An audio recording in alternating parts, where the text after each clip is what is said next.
Alright. Now that this is a continuation of language of medicine or the basic medical language that we trained on. Okay, so get some recordings and all sorted out. What we are going to have is, because you have learned the basic of language, like the very few chapters of the volume 1 that was covered, that is basic word structure of a medical language, everything covered. Now we get into each systems, meaning there are different body systems that we will be studying. Go back to the basics that we learned. Cell, a group of cells makes tissue.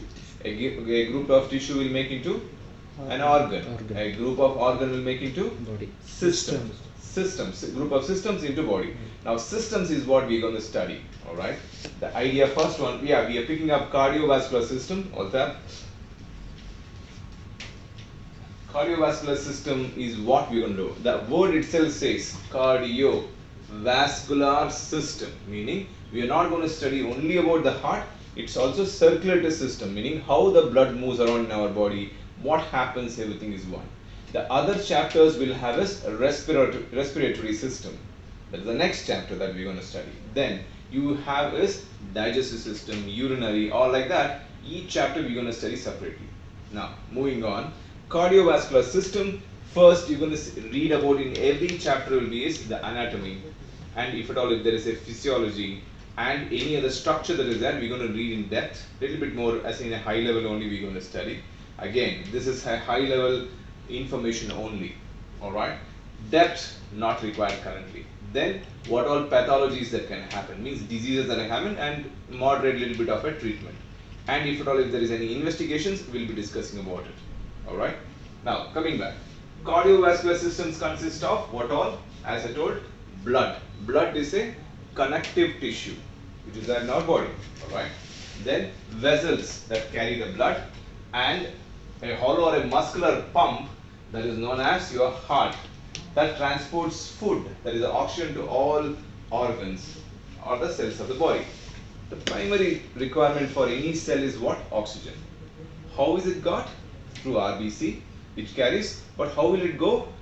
When the heart pumps the blood, correct? That is the mechanism. So when you go back, there are three types of blood vessels to talk to you. Easy way to remember, the first one we'll talk about is artery. Okay, we have heard about arteries. Any vessel that carries the blood away from the heart is known as artery. Easy to remember? A for away, artery. Simple? Okay. Now, there are a few terminologies to remember. Arteries carries oxygenated blood only, except for one artery. We'll come back to it. Why? You'll understand the logic behind it. Pulmonary. That is pulmonary artery. Oh, brilliant. Because you're reading on top. Okay. Whereas, opposite to that, vein carries deoxygenated blood. Okay. All veins carries deoxygenated blood except for, similar to this, pulmonary vein. We'll know why there is a reverse concept here. Okay. Now, let's come back to the artery. Arteries are the large blood vessels that lead away from the heart. Arteries carry the blood away from the heart. They must be strong, because the heart is pumping. The pressure that comes out, the artery should be able to withstand it. That is why it has multi layers. Okay. Multi-layers. So it should have multiple layers. We're going to go over it. It should be strong enough to withstand the high pressure of a pumping action of the heart. We call it as squirt. Okay, squirt means the pressure that is exerted in a heart. To give you an example, interesting example. Imagine the heart is kept in your hand outside, and then if you allow the heart to hold it and allow the blood to pump, how long the blood can go? Any idea? Squirt will come, it's the pumping of the mechanism. If you keep it, can it go 2 feet, 3 feet? How much it can go? 6 feet. 6 feet, according to the height you're thinking? Maybe. No. It can go up to 25 feet. That is the amount of pressure that an artery has to withstand. Hence, the artery will have to be stronger. We'll come to know. The arteries will branch into smaller, all means small, arterioles. So it branches into artery. Artery again goes into smaller arterioles, which will have lesser coverings here. Arterioles again will branch into thinner capillaries. Okay, capillaries, what it will do? It has only one layer. It will have exchange of gases. That is, it gives out oxygen, then carbon dioxide comes inside, and then this capillaries exchange, when it happens, this will become smaller venule. Small part of vein is known as venule. Venule will have few layers only, deoxygenated blood. A group of venule will form into vein. A group of vein will form into a bigger vein, that is known as vena cava. Alright, I'll repeat again. Artery branching into arteries, other different. The main artery, that is aorta. The biggest artery is known as aorta. Aorta into arteries, arteries into arteriole, arteriole into capillaries, capillaries into venule, venule into vein, vein into vena cava, back to heart. Okay.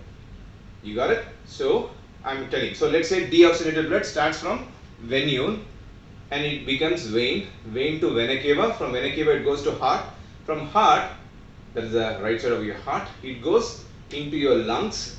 Lungs, again it gives out carbon dioxide and takes in oxygen. It becomes oxygenated, and from oxygenated blood comes back to heart, to the left side of the heart, and then from the left side of the heart it goes to the different part of the body. That is from aorta, aorta into artery, artery into arterioles, to the different sides of the cells. Are you getting this circulation? Okay. So there are two types of circulation. We will talk about in that, but high level I told you right now. Did you understand? Pure, impure blood goes to heart. From heart it goes to lungs, get purified, and comes back to heart. From heart it goes back to the different parts of the body, mainly to the brain. That is what is the whole idea behind it. Okay. If you go down, scroll down, let's talk about the structure. There are two pictures which we will talk about. One is this artery. Can you see this artery has outer layer, then it has a muscle layer, then it has an elastic layer, inner layer, and an endothelium. Thelo means layer, lining. Remember we have read in the first chapter. So we have 1, 2, 3, 4, 5. As I told you, now the squid logic example you makes sense. Obviously it requires so much of strength. Okay. Now from that one, next if you see as a vein, vein is one way only, not much pressure, but it only should do this, it should go towards the heart. The blood which goes front should not drop back. For that, vein has only outer layer, muscle layer, there is no elastic layer, and there is inner layer, and there is a valve inside, and then there is an endothelium. That valve prevents the flow of the blood to go back. Obviously, anything is normal, disruption of that will lead into abnormality. Engorged veins, we will call it as varicose vein. Have you heard varicose vein? Few elderly people will have this collapses. As you read anatomy, any problem in that is known as pathology. Alright. Whereas capillary, what will have? It will have only endothelium. Alt tab. Let's see a color picture in the cross-sectional diagram. If you see, we are same. If you see, artery has what? The outer layer, the inner layer, then inside. If you see finer, we also call it as tunica. Okay. If you see in the artery section, you have tunica adventitia, tunica media, tunica intima, and then the lumen is nothing but the inner part of the opening. Whereas in the vein, there is only tunica media, tunica intima, and tunica adventitia. But the elastic layer is missing in vein. Whereas a capillary, it will be only an endothelium. Did you understand? Three differences majorly. Okay. Now go back to the circulation part. Now let's call down. Whatever we discussed will be explained. If you go back, circulation of blood, go down. As I explained to you, there are two types of circulation. I'll repeat this now. Pulmonary circulation and systemic circulations. Now as I told you before, let's start with one. Vena cava. Vena cava is what? The largest vein carrying deoxygenated blood. From one, it goes into two. Right side of the heart, if you can see that, right side of the heart, it goes there. From 2 it goes into 3. What is it? Pulmonary artery. You got it? Now it is deoxygenated blood. Any vessel that carries away from the heart is known as artery. That's why it is artery. Pulmo is lungs. But Artery should carry oxygenated blood, no? Hmm. Because it is going away from the heart, it is named as artery, but it is carrying deoxygenated blood.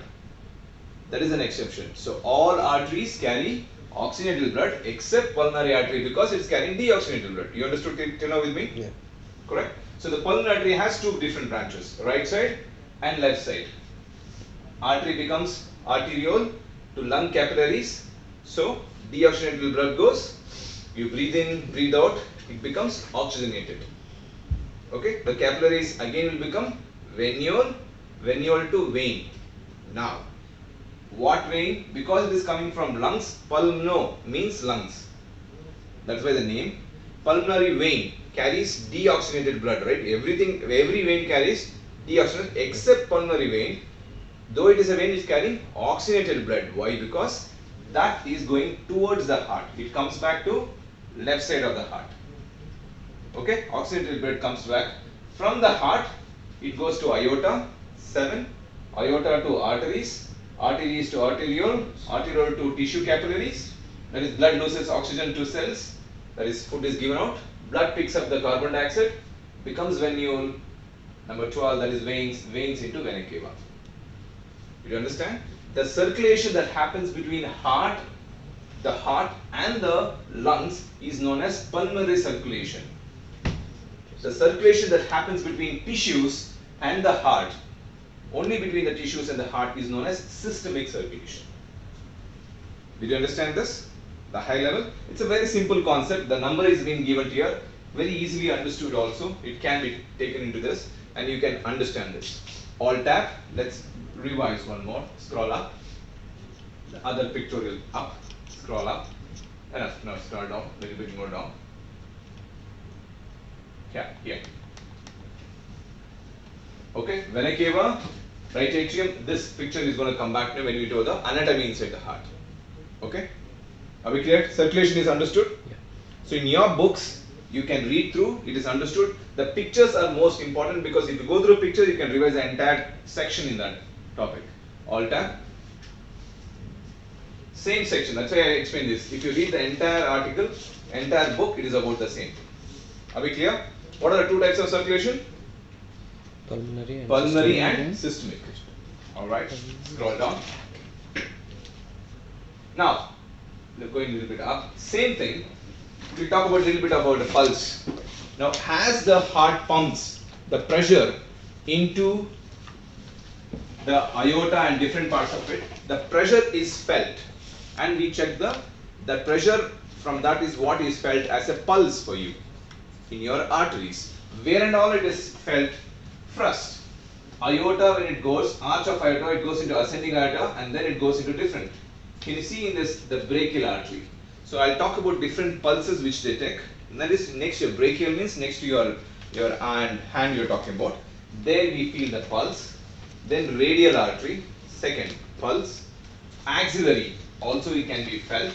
Axillary artery, that is your armpit. Axillary means armpit. Now, just as an experiment for you, everybody's got something known as Adam's apple, correct? You can touch that, touch your Adam's apple, and then 1 inch towards your right or left, go there, and then try to feel it. Can you feel that? Can you feel the pulse? Otherwise you're not alive. Now, usually you're supposed to check only one side, not both the sides. Why? You're not going to strangle yourself. This is common carotid artery which goes to the brain. Most important. Okay? Carotid artery pulse. Now I again repeat. Here on pulse, that is your neck, carotid artery, axillary, brachial, radial. What is this? You can feel this. No, what was this? Brachial. Brachial, it is mentioned here. This brachial artery. Brachial. Okay, it can be felt there. Then you have radial artery, which is felt. Okay. Then abdominal aorta will come. Then comes femoral artery on your thighs. Femur muscle, femoral artery. Then comes popliteal inside. Popliteal is on the near the ankle. Dorsal pedis. Posterior labial artery. So the pulse can be felt not just in your hand, but usually in the hand it is far away from the heart. Right. Sometimes they may not feel it. That's why they tend to check here faster, because no matter what, carotid artery is the first thing that is felt over here. Again repeat, where? Adam's Just apple, just going around 1 inch behind, and then you can feel it. Alright? So you got it? All types of pulse that is being felt out. Okay? This diagram, you can go through the all kinds of pulse that is felt. Now pulse rate. How much is the pulse rate? The heart that beats out usually around 60 to 80 or 70 to 80 is a normal heart rate. That is a pulse rate, PR, in your oximeter and everywhere what you check. This is what is known as pulse rate. Means how much the pressure is felt each time it's pumping out, right? Around 60 to 80 on a normal condition of a normal adult is felt. Children will be a little bit more, and different kinds of it. Okay? Pulse rate. Yeah. Scroll down. Next. Up.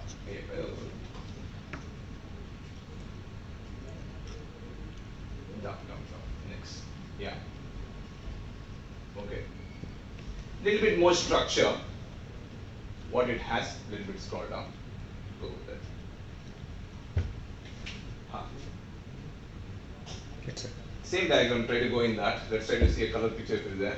Scroll down. Yeah, this one. Let's keep it this way. Okay. Now, if you see this, 1, 2, what we're talking about, the heart is made up of 4 chambers. Okay. Now, again, if you say you're on the right side of my heart, is it a pure side or the impure side? Impure side. Impure side. Now somebody says one heart, one love. True? False? I don't know. It could be because one heart has 4 chambers. Exactly. Again on the right side of you're on the right side of my heart means you're impure side. Actually if you're on the left hand side, now heart is made up into chambers by how? By septum. If you see, that is known as septum. Okay? 1. The numbering is, what is it is? Interarterial interverticular septum. Inter means between the arterial and ventricular. Auricles and ventricles. The heart is divided majorly into up and down by auricles or ventricles. Now in that, we also have atrium. We call it as atrium, and this one interatrium septum, interventricular septum. Okay. Along with that, heart also has 3 layers. The 3 layers is known as a muscular wall that surrounds between the 2 lower chambers. That is known as, the inner layer is known as endocardium. The middle layer is known as, muscle layer is known as myocardium. The third layer is known as pericardium. Are we clear? Are you with me? The muscle layer, if you see this muscle layer, 3, that is endocardium, myocardium is 4. This has 2 layers, 5 1. That is pericardium. Now pericardium is surrounding. Pericardium has 2 layers inside that also. One is known as, the inner is visceral pericardium. The first one, inside one is known as visceral. Then, whereas the other one is known as parietal pericardium. Visceral is internal, parietal is outer layer. In between that is known as pericardial cavity, which has pericardial fluid. This is just an anatomy which I am trying to explain to you all. Again, the heart muscle has 3 layers: endocardium, myocardium, pericardium. Pericardium again has 2 different things. Attached to the inner layer is known as visceral, outer is known as parietal. The in between is known as pericardial fluid, which is inside the pericardial cavity. Alright. The apex of the heart is known as, apex is at the bottom. Whereas, what is the size of a usually a human being heart? Wrist. Your wrist. What is the weight? Depends on my size, you see. Usually around 250 to 350 grams. Where is it located? Below our mediastinum. Mediastinum is a central bone, which is a big bone that actually protects the heart, and it is not in the center, it is tilted to the left. Are you getting the idea? It is tilted to the left. So it is not straight, it is slightly tilted to the left. Okay? And if you are seeing so-called Hollywood, Bollywood, Tollywood, everybody wins. Somebody says, you are like that, here like that, and say, I have a heart attack. Technically, it couldn't be heart attack, it could be simple gastritis. Heart attack usually radiates to the left. Okay, it is like that. Center tightness of the chest is what they usually have it. Sweat and stuff. We'll talk about the diseases as we come down. But again, I'm talking about where is the location. It is in the mediastinum. There is a big bone that is also known as mediastinum, also known as breastbone, which actually protects these, there to protect. And in still, we being the humans will still find space to poke inside and try to hit the heart. Naturally, we are built in such a way that the main organs are protected. What? Heart is a pumping machine of the whole body. It is protected, okay? And so is lungs for the oxygen. Protects the brain, again protected, actually supposed to be naturally protected. We tend to damage that one. Are you all clear with the inner layer? Now there is some more things to be learned. Go down. Heartbeat, the physiology. First the circulation you learned, anatomy you learned, now the physiology. Physiology means how does it work normally. The process of physiology is heart, how it runs. There are something known as heartbeat and heart sounds. Okay. These phases is known as diastole or systole. Systole means contraction phase. Diastole means relaxation phase. Easy? Yeah. Okay. Now the first one, diastole occurs. Before I go to the entire things, let me explain the anatomy of it first again. And see, there are some more valves. Now what is this valves? Which covers the opening of any chambers or the vessels. Okay. I'll still go back and write what I learned in 7th standard. I'll put this diagram onto that. Okay. I'll show you first of it. Then we'll go describing how the heart sounds and heart murmurs, everything comes into place. Are we good?